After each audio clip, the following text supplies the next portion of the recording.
और एग्जाम्पल हम लोग देखते हैं, जैसे यहाँ पे फिजिकल चेंजेस में एग्जाम्पल और ले लो आपका, जैसे जल का वाष्पीकरण।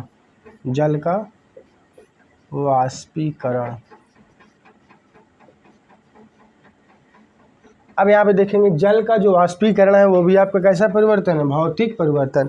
जैसे आपके जल है, जल को जब आप हीट करोगे सारे वाष्प बन के उड़ जाएंगे, भाप बन के उड़ जाएंगे, रहेगा ही वो आपके इसके पार्टिकल जल के ही, परंतु यहाँ पे अवस्था बदल गया। अवस्था बदलने का मतलब ये नहीं कि उसको यहाँ पे नया पदार्थ बन गया, नया पदार्थ नहीं बनेगा। तो जल का वाष्पीकरण आपका कैसा परिवर्तन है, भौतिक परिवर्तन है। उम्मीद करते हैं समझ में आ गया होगा।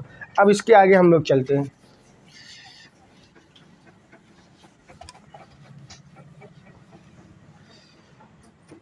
अब हम लोग देखते हैं रासायनिक अभिक्रिया। रासायनिक अभिक्रिया,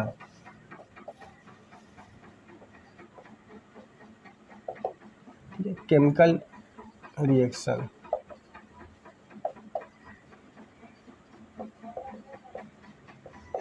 ठीक है, केमिकल रिएक्शन, रासायनिक अपक्रिया होता क्या है। देखो, रासायनिक अपक्रिया कहने का मतलब जब आपको कोई दो या दो से अधिक पदार्थ, जब दो या दो से अधिक पदार्थ मिलकर कोई नया पदार्थ का निर्माण करता है, जिसे हम क्या बोलेंगे, रासायनिक अभिक्रिया। जैसे यहाँ पे, जैसे अगर आपका A + B मिलकर के क्या बने, कोई आपका नया पदार्थ बने, क्या बने, कोई नया प्रोडक्ट बने, नया पदार्थ बने, तो वही आपका कहलाएगा रासायनिक अपक्रिया। ठीक है, अगर आपसे कोई पूछे रासायनिक अपक्रिया किसे कहते हैं, तो बोलेंगे जब दो या दो से अधिक पदार्थ आपस में संयोग करके, ठीक है, कोई नया पदार्थ का निर्माण करता है, जिससे हम क्या बोलेंगे, रासायनिक अपक्रिया। जैसे समझो, जैसे अगर आप मैग्नीशियम ले लो और प्लस ऑक्सीजन के साथ जब आप दहन करोगे, ठीक है, तो क्या बनेगा, मैग्नीशियम ऑक्साइड बनेगा। क्या बनेगा, मैग्नीशियम ऑक्साइड। अब यहाँ पे मैग्नीशियम एक अलग से पदार्थ है, ऑक्सीजन अलग से पदार्थ। अब ये दोनों जब कंबाइन करेंगे, मिलेंगे, तो क्या बनेगा, मैग्नीशियम ऑक्साइड। अब मैग्नीशियम ऑक्साइड यहाँ पे आपका नया पदार्थ है। ठीक है, ये आपका क्या है, मैग्नीशियम, ये आपका क्या है, ऑक्सीजन। जब आप रिएक्शन करो क्या बनेगा, मैग्नीशियम ऑक्साइड, मैग्नीशियम ऑक्साइड। ठीक है, अब यहाँ पे समझो और एग्जांपल, जैसे अगर आप हाइड्रोजन गैस और प्लस ऑक्सीजन गैस का क्या करोगे, संयोग करोगे, तो क्या बनेगा, आपका जल बनेगा, H2O। क्या बनेगा, H2O, यानी कि जल बनेगा। तो यहाँ पे आपने क्या देखा कि दो या दो से अधिक पदार्थ मिलकर के एक नया पदार्थ बना। ठीक है, तो यही आपका क्या कहलाएगा, रासायनिक अपक्रिया। इसकी परिभाषा आप लोग लिख सकते हैं, रासायनिक अपक्रिया किसे कहते हैं, बोलेंगे जब दो या दो से अधिक पदार्थ मिल करके, ठीक है, नया पदार्थ का निर्माण करता है, तो उससे हम रासायनिक अपक्रिया कहते हैं। अब यहाँ पे आपको ये समझना है, रासायनिक अपक्रिया में, ठीक है, रासायनिक अपक्रिया के दो मुख्य भाग होते हैं। ठीक है, रासायनिक अपक्रिया के दो मुख्य भाग होते हैं। पहला आपका होता है, इसको रख करके बताते हैं, पहला आपका होता है अभिकारक, अभिकारक, दूसरा होता है उत्पाद। पहला होता है अभिकारक, दूसरा होता है क्या, उत्पाद। अब अभिकारक किसे कहते हैं समझो, जैसे अभी हम एग्जाम्पल लिखे थे, क्या लिखे थे कि जब मैग्नीशियम को ऑक्सीजन के साथ रिएक्ट करोगे क्या बनेगा, मैग्नीशियम ऑक्साइड। अब यहाँ पे आपको ये देखना है, मैग्नीशियम ऑक्सीजन को रिएक्शन करेंगे क्या बनेगा, मैग्नीशियम ऑक्साइड। अब यहाँ पे देखो, एक पदार्थ ही है, एक पदार्थ ही है। ठीक है, अब ये दोनों पदार्थ को हम क्या बोलेंगे, अभिकारक। क्या बोलेंगे, अभिकारक। क्या बोलेंगे, अभिकारक। ये जो आपका नया पदार्थ बना, ठीक है, जो नया पदार्थ बनेगा उसे हम क्या बोलेंगे, उत्पाद। क्या बोलेंगे, उत्पाद। ठीक है, तो रासायनिक अपक्रिया के दो भाग होते हैं, पहला होता है अभिकारक, दूसरा होता है उत्पाद। ठीक है, अभिकारक क्या होता है, वे पदार्थ जो रासायनिक अपक्रिया में भाग लेता है, वे पदार्थ जो रासायनिक अपक्रिया में भाग लेता है उसे हम क्या बोलेंगे, अभिकारक। ठीक है, जैसे अगर एग्जाम्पल देखो, जैसे आप ले लो जल, ले लो, क्या ले लो, जल और प्लस चीनी, जल ले लो चीनी, जब इसको मिलाओगे तो आप क्या बनेगा, एक नया प्रोडक्ट बनेगा, शरबत। क्या बनेगा, शरबत। अब यहाँ पे आप लोग को देखना है, जल एक अलग सा पदार्थ है, चीनी अलग से पदार्थ है। अब ये जो दोनों आप मिलाओगे तो क्या बनेगा, शरबत। तो जल चीनी आपका क्या कहलाएगा, अभिकारक। ये क्या कहलाएगा, अभिकारक। ठीक है। अब ये शरबत आपका क्या है, नया पदार्थ है, नया प्रोडक्ट है, नया उत्पाद है। ठीक है, समझ में आया। अभिकारक किसे कहते हैं, ठीक है। तो अभिकारक किसे कहते हैं, वे पदार्थ जो रासायनिक अपक्रिया में भाग लेता है, यानी कि हिस्सा लेता है, उसे हम क्या बोलेंगे, अभिकारक। अब इसके बाद समझते हैं उत्पाद किसे कहते हैं, प्रोडक्ट किसे कहते हैं। देखो, उत्पाद कहने का मतलब रासायनिक अपक्रिया के पश्चात, पश्चात यानी कि बाद, रासायनिक अपक्रिया के पश्चात जो एक नया पदार्थ का निर्माण होता है, उसे हम क्या बोलेंगे, उत्पाद। जैसे यहाँ पे मैग्नीशियम और ऑक्सीजन को जब आपने रिएक्शन किया तो क्या बनेगा, मैग्नीशियम ऑक्साइड। अब ये मैग्नीशियम ऑक्साइड आपका नया पदार्थ है। अब यही नया पदार्थ आपका क्या कहलाएगा, उत्पाद, यानी कि प्रोडक्ट कहलाएगा। जैसे यहाँ पे देखो, जल और चीनी दोनों को मिलाएंगे तो क्या बनेगा, शरबत बनेगा। शरबत आपका क्या है, नया पदार्थ है, नया उत्पाद। ठीक है, तो यही आपका क्या कहलाएगा, उत्पाद। ठीक है, तो उम्मीद करते हैं उत्पाद और अभिकारक की परिभाषा समझ में आएगा। फिर से एक बार आप नोट्स में लिख सकते हो, अभिकारक किसे कहते हैं, बोलेंगे रासायनिक अपक्रिया में भाग लेने वाले नए पदार्थ को हम क्या बोलेंगे, अभिकारक। या ऐसे बता सकते हैं, रासायनिक अपक्रिया में हिस्सा लेने वाले पदार्थ को, रासायनिक अपक्रिया में हिस्सा लेने वाले पदार्थ को हम क्या बोलेंगे, अभिकारक। लिख सकते हो आप।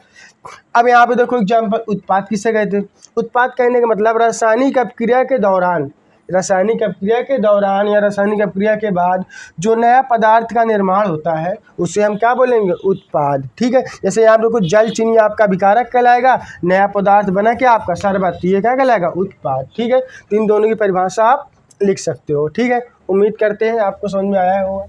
अब इसके आगे हम लोग देखते हैं, रासायनिक अपक्रिया के प्रेक्षण की बात करते हैं। रासायनिक अपक्रिया की प्रेक्षण यानी कि जांच, रासायनिक अपक्रिया की प्रेक्षण यानी कि जांच कैसे करोगे, रासायनिक अपक्रिया हुआ कि नहीं हुआ। तो यहाँ पे सबसे पहले आपका क्या होगा, अवस्था में परिवर्तन होगा, अवस्था में परिवर्तन होगा। ठीक है, अवस्था में परिवर्तन कैसे, जैसे अभी आपने एग्जाम्पल हम लोग समझाया, देखो जल और क्या है, चीनी, इन दोनों को मिलाओगे तो क्या बनेगा, शरबत बनेगा। अब जल के जो स्टेट थे, अवस्था कैसे था, लिक्विड अवस्था में था। चीनी आपका कैसा था, सॉलिड था। ठीक है, अब लिक्विड सॉलिड टोटल बनेगा क्या आपका, लिक्विड बनेगा। सॉलिड क्या हो गया, गायब हो गया, क्या हो गया, गायब हो गया। तो यहाँ पे आपने क्या देखा कि अवस्था में क्या हुआ, बदलाव हुआ, परिवर्तन हुआ। तो यानी कि जल और चीनी के अंदर रिएक्शन होता है, ठीक है, जिससे सॉलिड जो चीनी होती है वो जल के अंदर, लिक्विड के अंदर घुल जाती है।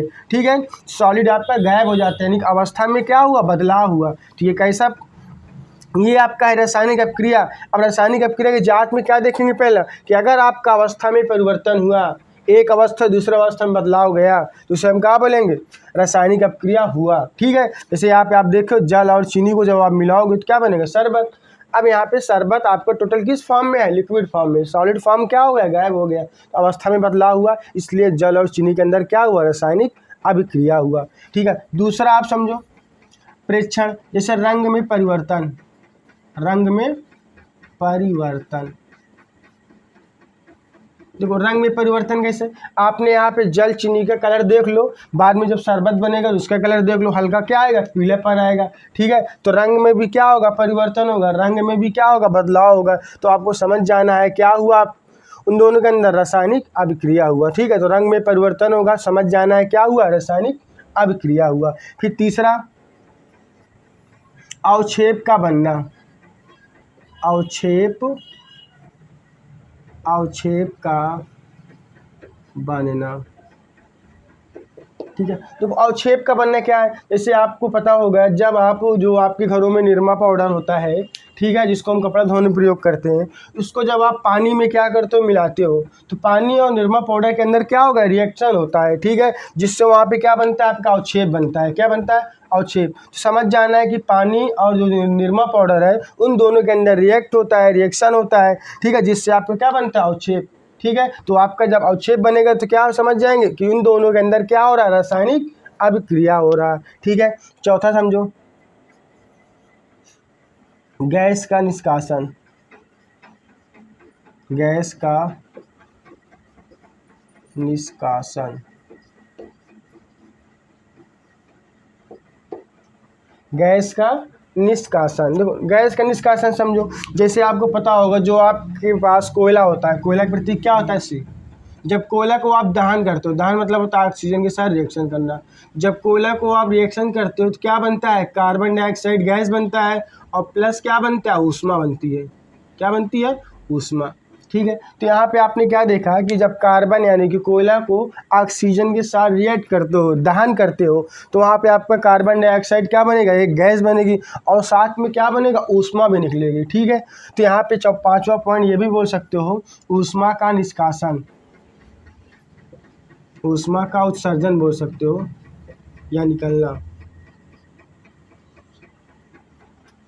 ठीक है, ऊष्मा का उत्सर्जन। ठीक है, तो ये आपके 5 पॉइंट याद रखना है। अगर ये पांचों पॉइंट कहीं भी हो रहा है समझ जाएंगे क्या हो रहा है? रासायनिक अपक्रिया। पहला है अवस्था में परिवर्तन, दूसरा है रंग में परिवर्तन, तीसरा अवक्षेप का बनना, चौथा है गैस का निष्कासन, पांचवा ऊष्मा का उत्सर्जन। ये पांचों आपके रासायनिक अपक्रिया के जाँच करने का तरीका है। ठीक है, अब इसके आगे हम समझते हैं।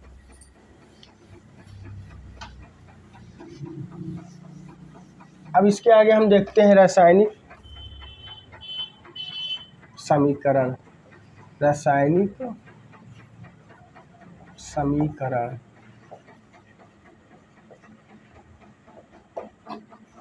Chemical equation. देखो रासायनिक समीकरण किसे कहते हैं? जैसे आपने अभी देखा कि जब आप हाइड्रोजन गैस और प्लस ऑक्सीजन इसका जब संयोग करोगे क्या बनेगा? आपका जल बनेगा। क्या बनेगा? आपका जल बनेगा। अब यहाँ पे आपको देखना क्या है? ठीक है, रासायनिक समीकरण, केमिकल इक्वेशन कहते किसे हैं?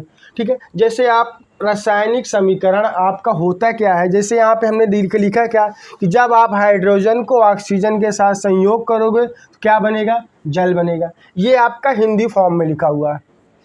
अगर इसको आप इसके प्रतीक के फॉर्म में लिख दो, जैसे हाइड्रोजन का प्रतीक क्या होता है? H2 होता है, प्लस ऑक्सीजन का प्रतीक क्या होता है? O2 होता है। इन दोनों को संयोग करोगे क्या बनेगा? जल बनेगा, H2O। क्या बनेगा? जल बनेगा, H2O। तो यहाँ पे ये जो आपका आया ये आपका क्या कहलाएगा? रासायनिक समीकरण कहलाएगा। ये आपका क्या कहलाएगा? रासायनिक समीकरण। रासायनिक समीकरण क्या कहलाएगा? रासायनिक समीकरण। ठीक है, समझ में आया? रासायनिक समीकरण किसे कहते हैं? देखो ये आपका है रासायनिक अपक्रिया।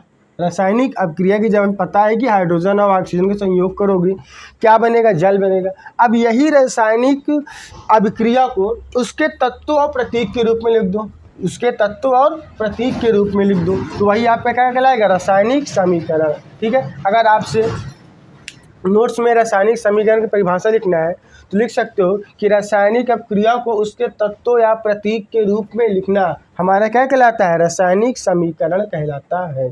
ठीक है, आप लिख सकते हो कि जब रासायनिक अपक्रिया को उसके तत्वों या प्रतीकों के रूप में लिखना ही रासायनिक समीकरण कहलाता है। या इससे दूसरा परिभाषा लिख सकते हो। देखो आपको बताया गया होगा कि हाइड्रोजन ऑक्सीजन ये आपका किस फॉर्म का है? ये आपका है अभिकारक है। क्या है? अभिकारक है। क्या है? अभिकारक। जल आपका क्या है? नया पदार्थ है, उत्पाद है। ठीक है, तो यहाँ पे आप लिख सकते हो कि रासायनिक अपक्रिया में अभिकारक और उत्पाद को, रासायनिक अपक्रिया में अभिकारक और उत्पाद को में भाग लेने वाले पदार्थ जो होते हैं उसको आप किसके फॉर्म में लिख दो? उसके प्रतीकों के फॉर्म में लिख दो। ठीक है, कि हाइड्रोजन का प्रतीक क्या होता है? H2 होता है। ऑक्सीजन का प्रतीक क्या होता है? O2 होता है। जल का प्रतीक क्या होता है? H2O। तो यही आपका कहलाएगा रासायनिक समीकरण। ठीक है, आप परिभाषा लिख सकते हो। फिर इसके बाद हम चलते हैं आगे, और इससे बहुत एग्जाम्पल है। जैसे आपको पता होगा, अभी भी लिखाया था मैंने कि कार्बन को जब ऑक्सीजन के साथ संयोग करोगे तो क्या बनेगा? कार्बन डाइऑक्साइड गैस बनेगी। कार्बन डाइऑक्साइड, ठीक है, कार्बन डाइऑक्साइड क्या बनेगा? गैस। जैसे कार्बन का प्रतीक क्या होता है? C। ऑक्सीजन का प्रतीक क्या होता है? O2। मिलाओगे तो क्या बनेगा? CO2। ठीक है, ये आपका कहलाएगा कार्बन डाइऑक्साइड गैस।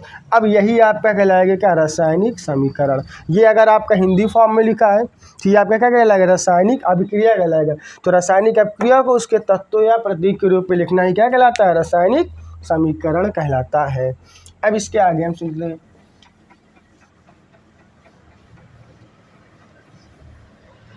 अब यहाँ पे आप देखो रासायनिक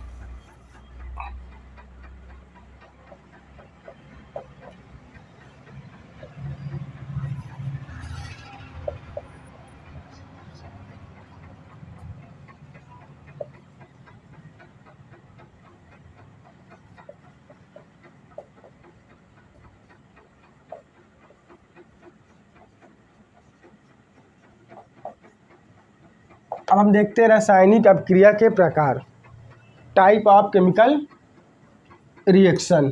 ठीक है, तो रासायनिक अपक्रिया के प्रकार में चलते हैं। देखो रासायनिक अपक्रिया मुख्यतः हमारे 5 प्रकार के होते हैं। उसके अंतर्गत हम बहुत ढेर सारी चीज़ें को पढ़ते हैं, यहाँ पे हम लिख रहे हैं। तो रासायनिक अपक्रिया के प्रकार में सबसे पहले आपका आता है संयोजन अपक्रिया। संयोजन अभिक्रिया, ठीक है, पहला आता है। संयोजन अपक्रिया के अंतर्गत एक रिएक्शन और आता है, एक अपक्रिया और आता है, उसको हम बोलेंगे ऊष्मा क्षेपी अभिक्रिया। इसी के अंतर्गत हम लोग पढ़ेंगे। दूसरा आपका आता है वियोजन अपक्रिया।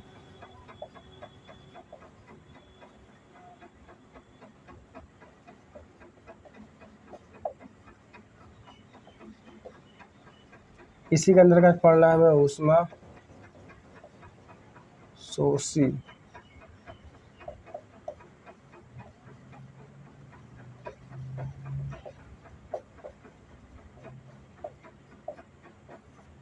ठीक है। फिर इसके बाद तीसरा है आपका विस्थापन अपक्रिया। विस्थापन अभिक्रिया। विस्थापन अपक्रिया के अंतर्गत 2 चीज़ पढ़ते हैं। पहले पढ़ते हैं एकल विस्थापन अपक्रिया। एकल विस्थापन अभिक्रिया, ठीक है। फिर दूसरा पढ़ते हैं द्विविस्थापन अपक्रिया।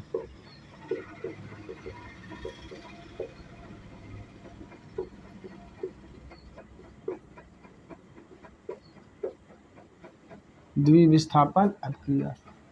इसके बाद आपका आता है रिडॉक्स अपक्रिया। रिडॉक्स अभिक्रिया। अब यहाँ पे देखो रिडॉक्स अपक्रिया में भी हम 2 चीज़ पढ़ते हैं। पहले पढ़ते हैं ऑक्सीकरण। ऑक्सीकरण, फिर आप पढ़ते हैं अपचयन।